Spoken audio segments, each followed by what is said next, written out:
Trump wants Venezuela as America's 51st state, and that should terrify the world. Why Donald Trump's fantasy of making Venezuela the 51st state reveals something serious about America's future. There are ideas so outrageous that modern democracies are supposed to reject them instinctively.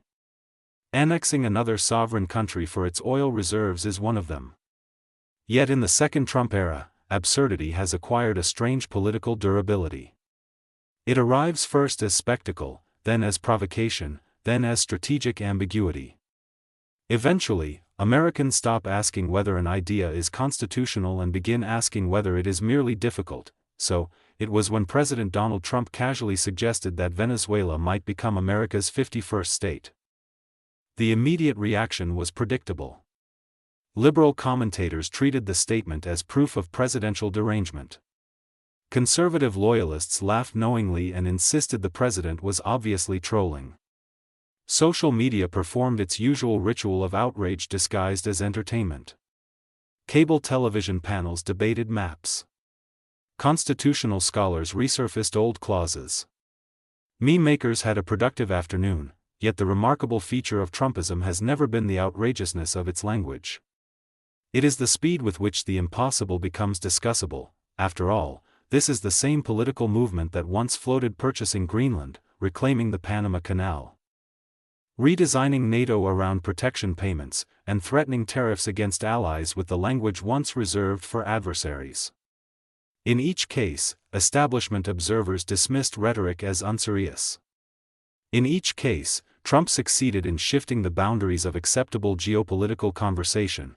That is because Trump's political method does not distinguish cleanly between performance and policy. His provocations function simultaneously as media warfare, ideological signaling, negotiation tactics, and emotional tests of public appetite. He speaks in the grammar of spectacle, but often with strategic intent concealed beneath theatrical excess. The Venezuela remark therefore matters less as a literal proposal than as a symptom of a deeper transformation inside American political consciousness. For most of the post-war era, the United States described itself as the architect of a rules-based international order. Its legitimacy rested not merely on military power but on restraint. America could invade countries, topple governments, impose sanctions, and patrol oceans, but it no longer spoke openly like an empire. The language of annexation belonged to the 19th century, alongside gunboat diplomacy and colonial concessions. Trump has begun dismantling that taboo. His statement about Venezuela was extraordinary not because it was realistic, but because it abandoned the diplomatic euphemisms modern American presidents usually employ. There was no elaborate discourse about democratic stabilization or humanitarian responsibility. Trump reduced the matter to two variables: Venezuela possesses enormous oil wealth, and Venezuela loves Trump. Honestly, it was almost refreshing. Modern geopolitics is normally wrapped in moral abstraction. Trump increasingly strips away the packaging and speaks in primitive strategic language: resources, territory, leverage, strength. Critics interpret this as authoritarian vulgarity. His supporters interpret it as realism liberated from elite hypocrisy. Both may be correct. The constitutional obstacles to Venezuelan statehood are, of course, immense. Article 4 of the Constitution permits Congress to admit new states, but historically this mechanism applies to territories already under American sovereignty. Venezuela is not Puerto Rico. It is a sovereign nation-state of 30 million people, possessing its own national identity, armed forces, political factions, and diplomatic relations.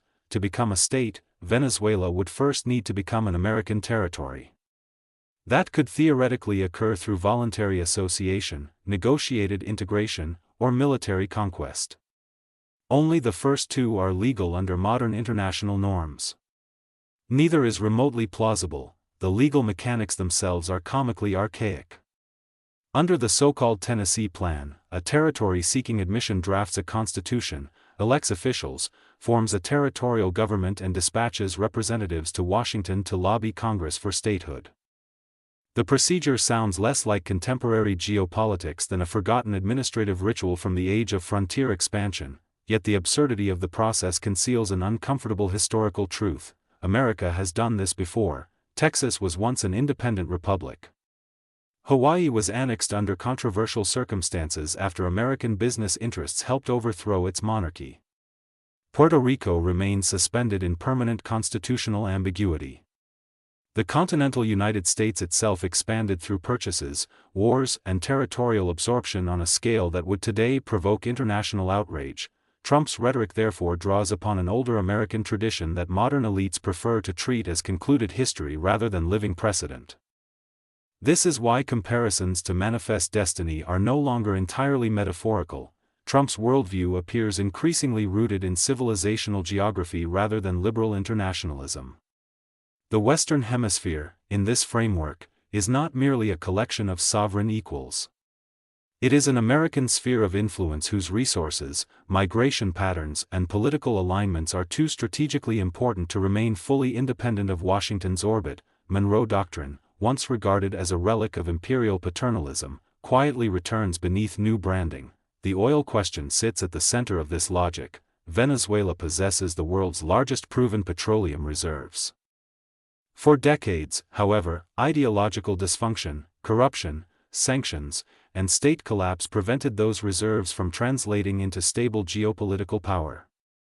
Now, following renewed exports and Washington's growing influence over Caracas after Nicolas Maduro's downfall, American analytical thinkers increasingly view Venezuela less as a failed revolutionary state and more as an enormous, underutilized energy asset. Trump's language reflects this transactional perspective perfectly. There is little romanticism involved. No soaring rhetoric about liberty. No evangelical democracy promotion. Venezuela is valuable because it contains hydrocarbons. The country's political destiny is discussed in the vocabulary of acquisition. The irony is that Trump may be precisely reviving the style of great power politics that post-war America once claimed to oppose. For decades Washington criticized Moscow for dominating Eastern Europe and condemned Beijing's claims over Taiwan as violations of sovereign principle. Yet Trump's rhetoric increasingly mirrors the worldview of those very powers. Strong civilizations naturally absorb strategic spaces around them. The moral distinction, in this framework, becomes secondary to effectiveness. This helps explain why Trump simultaneously fascinates and terrifies foreign policy establishments around the world. He does not merely challenge specific policies, he challenges the philosophical foundations of the post-1945 order itself. To liberal internationalists, sovereignty is a universal principle. To Trumpists, sovereignty appears increasingly conditional. Countries that cannot secure borders, exploit resources, maintain stability, or align with American interests become objects of negotiation rather than inviolable political entities. The world begins to resemble not a legal order but a marketplace of influence zones, and therein lies the deeper significance of the Venezuela episode. The real issue is not whether Venezuela becomes the 51st state.